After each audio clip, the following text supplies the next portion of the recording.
Hello and welcome to Weather Snap. It's Friday, the 4th of November. I'm Clare Nasir with your weekly weather headlines. Last month saw unseasonably high heat across many parts of Europe, with France having its warmest October on record. Temperatures were 3 or 4 degrees above normal levels. In Spain, temperatures were universally higher, with the coastal cities of Barcelona, Valencia and Malaga seeing values up in the high 20s. Even warmer for the southern cities of Seville and Granada. During the middle part of October, temperatures peaked at 32 degrees Celsius. And here in the UK, we've also seen some exceptionally mild days and balmy nights. This is in part due to the predominance of southerly and southwesterly winds, bringing up warm and moist air from the Canaries and northwest Africa. So exactly how unusual is this? Earlier, I spoke to Met Office climate statistician Dr. Mark McCarthy. For the UK overall, it's been the 7th warmest October on record. And this is in our series that stretches back to 1884. So definitely a very notable warm October, the warmest since 2006, in fact. And half of the top 10 warmest Octobers have all occurred since the year 2000 in our long climate record. And this is a consequence of our changing climate and the warming of our climate, meaning that these higher temperatures are more likely. I think something which was notable about last month was the fact that it wasn't cold at night. I mean, I'm sure there were a few cold nights, but certainly it felt quite balmy. It felt almost like the end of summer rather than mid-autumn. Am I correct there?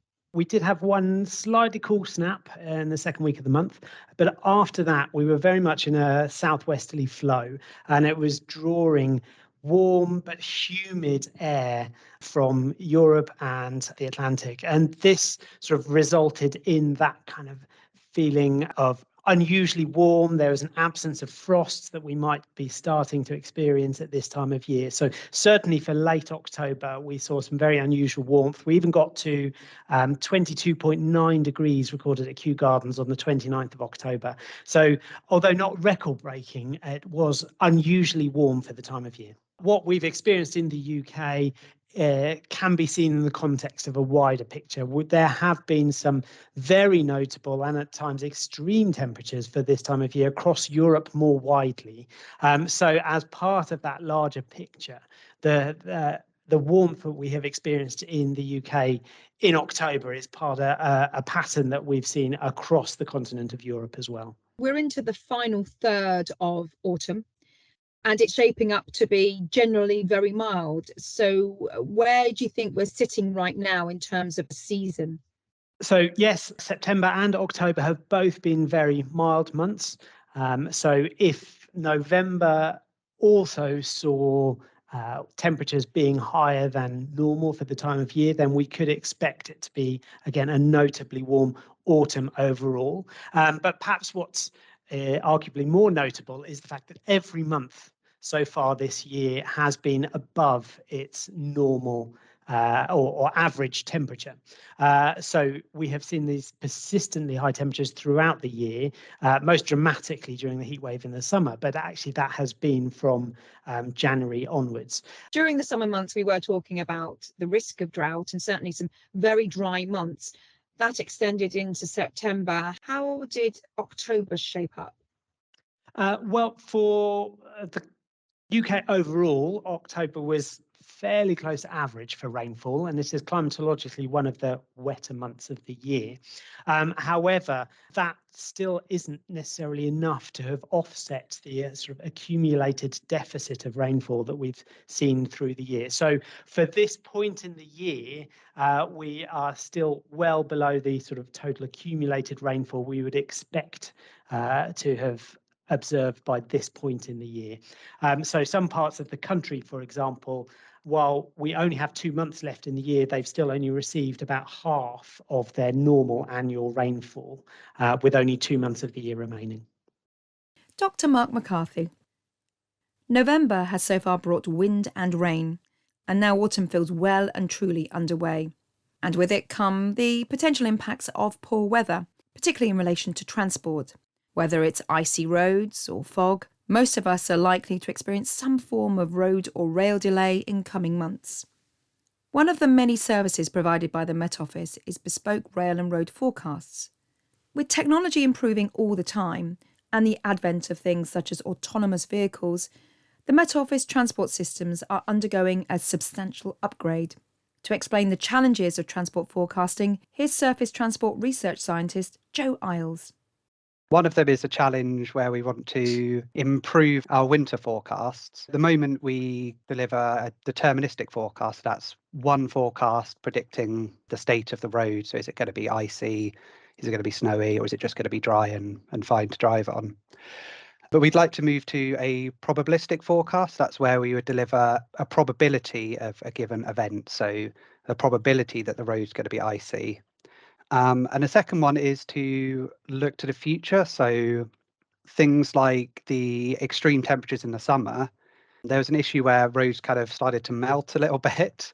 So that's something we could certainly look to forecast. And look into the future, things like self-driving cars, the sensors on them are very impacted by things like road spray. So being able to forecast that is really important. So when I was a forecaster in the field, I worked on the open road system, where Yeah. you were looking at temperatures pretty much dipping below freezing and the risks and the impacts from ice. Is that more sophisticated now? Will it be more sophisticated than just looking at one line of a temperature curve in a site-specific area? The thing we're most interested in is the road temperature dipping below zero. But you need to know on top of that, is the road wet? Because, I mean, if it dips below zero, but there's no water and no risk of water going on the road, then you're not really going to encounter those icy conditions that are dangerous. So yeah, there's a bit more sophistication there. And it's funny, when you talk about site specific, the current system forecasts for a big kind of predetermined block of sites that are scattered throughout the country based on, needs of different customers and so on. And that will still exist in the new system, but we're hoping to introduce things like APIs so that something like, for example, a self-driving car could just query the API and get a forecast for the road wherever it wants. When you say API, what does that stand for? Sorry, yeah, application programming interface. So it's fundamentally just a way of letting a machine, so like a car, for example, just ask the Met Office for some data and the Met Office return it. And that would all happen just automatically. So, a self-driving car or even cars programmed with this type of Yeah. capability, when they're in motion and they are going to experience, or the driver is going to experience some bad weather, that information then can be ingested into the car computer, and driving status can therefore be adapted. Is that correct? Yeah, so you could imagine a self-driving car, perhaps at the start of its journey, it would query along the route it's going to take and ask, are the road conditions going to be safe for me to drive? And there'll be a certain range that the car is okay to drive in. So it might be that it's okay with a small amount of ice, maybe a little bit of water on the road, but perhaps if there's lots of water on the road and lots of spray, then the car knows that it can't self-drive within that domain. So then it might alert the human driver and say, okay, I can't drive here, but it's still safe for a human to do it. Tell us about the rails, because actually that's a big bugbear of mine at the moment. So again, similar to the roads, there's like two aspects to this. So again, we're looking at our winter or kind of autumnal forecast, where really it's the things like the rail adhesion, so how slippery the rail is, that's important, which actually mostly depends on how many leaves have fallen on the rails. Have they decomposed? And is the rail a little bit wet? Because if it's just a little bit wet, that's when it's most slippery. So we should hopefully be able to deliver that. But the second side of it is that as our summers potentially get hotter, rail buckling, so when the rail gets too hot, expands and then can't fit on the line, so it buckles, that could become more common. So being able to forecast those real high temperatures is important. So yeah, with things like the changing climate and changes in technology and perhaps changes in the way people use transport, it really is important that we build this new system. Joe Isles. So, how will the next few days of autumn look like weather-wise? Here with the outlook, Ada McGibbon. Following a fine Friday for many, the weather remains changeable as we head into the weekend. Further spells of rain or showers along with a keen breeze.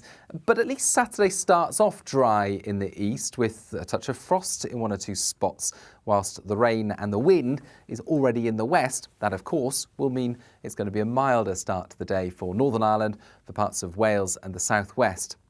That rain and wind moves through Irish Sea coasts, and the wind could just about approach gale force around exposed coasts of western Scotland and Irish Sea coastal areas. And the rain will be heavy for a time during Saturday morning as well. But the rain, wind and cloud all pushes east during Saturday. And by the end of the afternoon, it's predominantly across much of England, Wales and eastern Scotland. The rain by this stage fizzling out a little, so it's on and off. It's mostly light outbreaks of rain, whilst western Scotland and Northern Ireland and perhaps parts of West Wales as well brighten up by the afternoon. Temperatures at around 11 to 14 Celsius across the UK, a little higher compared with Friday, but of course with the breeze and with those outbreaks of rain, not feeling all too pleasant. Now, those outbreaks of rain, although having eased off for a time during Saturday, may pep up as it pushes into southeastern areas on Saturday night. Could be some heavy rain for a time during the early hours of Sunday in the southeast, and that could cause some issues on top of what we've already seen at times during the week. And the rain could be slow to clear on Sunday. It all depends on how it interacts with the jet stream, which of course is really dominating our weather at the moment. Either way, that rain eventually moves out of the way from the southeast during Sunday morning, and further showers follow from the west. Those showers are going to be heavy, they're going to be frequent, they're going to predominantly affect western parts of the UK and could merge together to form longer spells of rain into Wales and the southwest by the end of Sunday as well, along with a freshening breeze. So unsettled conditions through the weekend, but one thing that will be happening throughout is that temperatures will be slowly rising, and that means we'll eventually lose those overnight frosts. We'll also see temperatures back up into the mid-teens by the end of the weekend, and that rising temperature trend continues into next week. The reason for that is because low pressure in the Atlantic will slightly change position compared with the last week or so and allow milder southwesterlies to dominate through next week. But those milder southwesterlies will continue to throw bands of rain, showers and occasional strong winds towards the UK from the west. Thanks, Aidan. It's been a whole year since I was at the International Climate Conference, COP26, in Glasgow.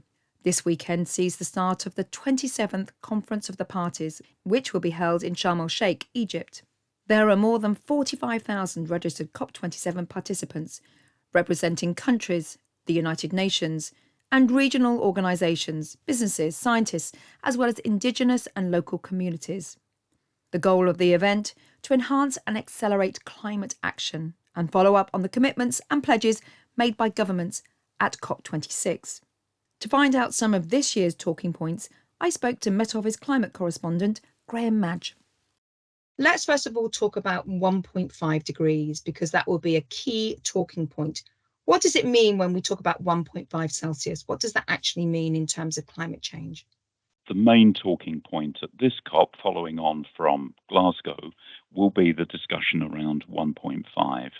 And what 1.5 means is the threshold above temperatures that were recorded in pre-industrial levels. We have temperature records going back to the 1850s, 1900s. When you look at the average of that, what 1.5 means is 1.5 degrees above the level of temperatures that we were experiencing in the pre-industrial era.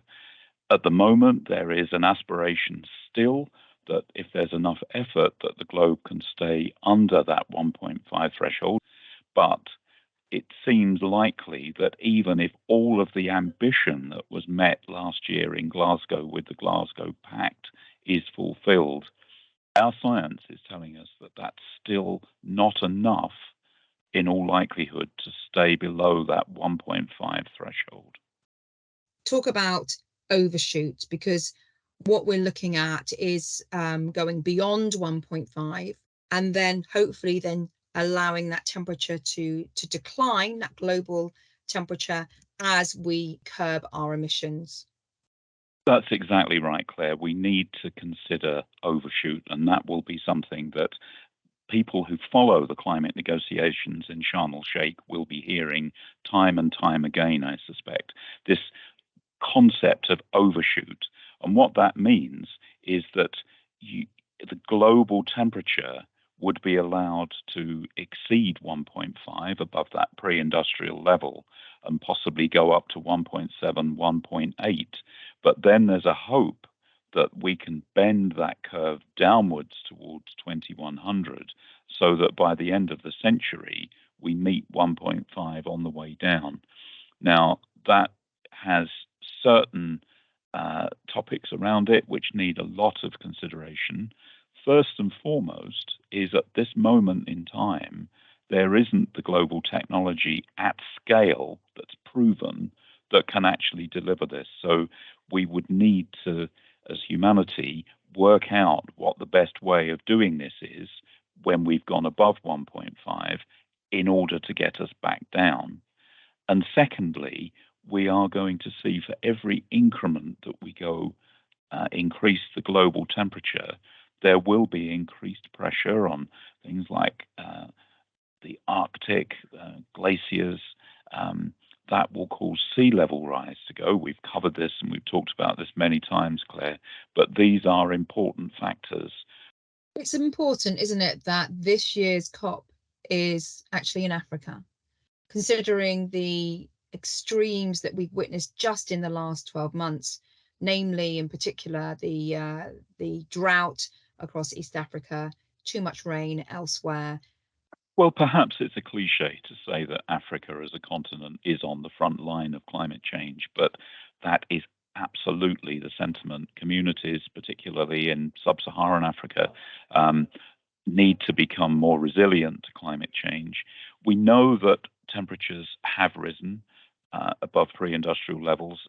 Inevitably, they will continue to rise. And what that means is more extreme weather events. And as you say, there's been huge disruption to the climate in Africa with prolonged droughts and heavy rainfalls. So all of those are factors that communities in Africa are having to deal with on a day-to-day basis.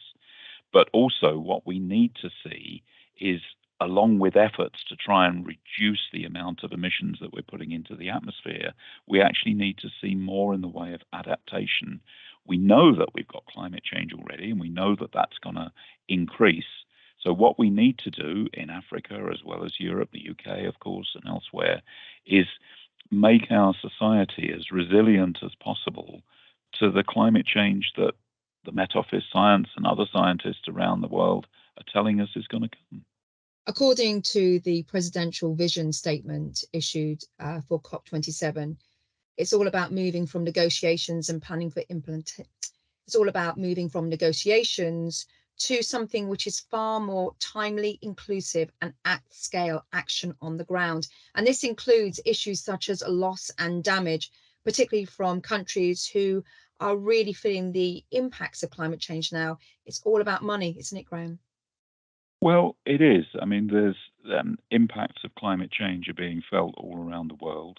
And what the loss and damage agenda will try to seek to do is to find ways of compensating communities for the impacts that have been imposed upon them.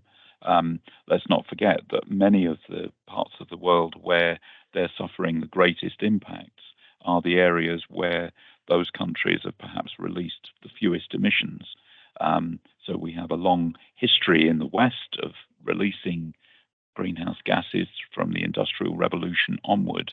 Many other countries won't necessarily have had that legacy of developing their economies to get to the same scale of emissions that we produce in the West. And there will be an increasing agenda looking at how communities in the developing world can actually be compensated or financially reimbursed for the damages and losses that they will suffer as a result of climate change. Graham Madge. And the Met Office will be providing blogs and commentary of the COP26 event over the next few weeks. To find out more, head to the Met Office website, metoffice.gov.uk. Just before we go, here's Ollie Claydon with last week's highs and lows.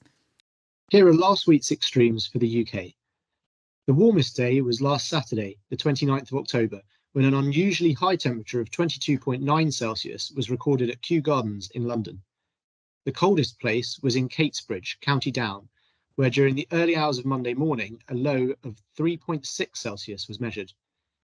A wet day on Friday the 28th produced a rainfall peak of 42.6 millimetres in the South US Range in the Western Isles. Finally, the sunniest location was in Shoebury-Ness in Essex, where on Monday, 8.9 hours of sunshine was recorded. Thanks, Ollie. That's it for Weather Snap. I'm Clare Nasir. Thanks for listening.